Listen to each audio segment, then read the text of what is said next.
अस्सलाम वालेकुम व्यूअर्स, मेरा नाम है अब्दुल गफ्फार और आप देख रहे हैं Abdul Gaffar brand market YouTube channel. एक और नई वीडियो के साथ हाजिर हुआ चाइना शेपून कट पीस के हवाले से।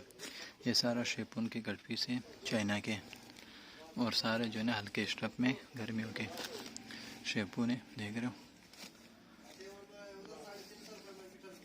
ये जो है ना चाइना के कट पीस है शेपून के, और इसके कट बताता जो 2 से 10 तक के कट होंगे इसके अंदर। आप देख रहे हो Gaffar brand market YouTube official, देख रहे हो।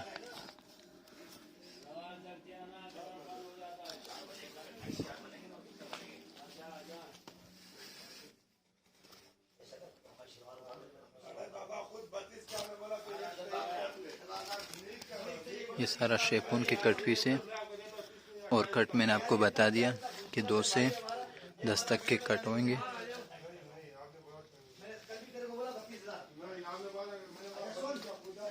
मैं देख रहा हूँ।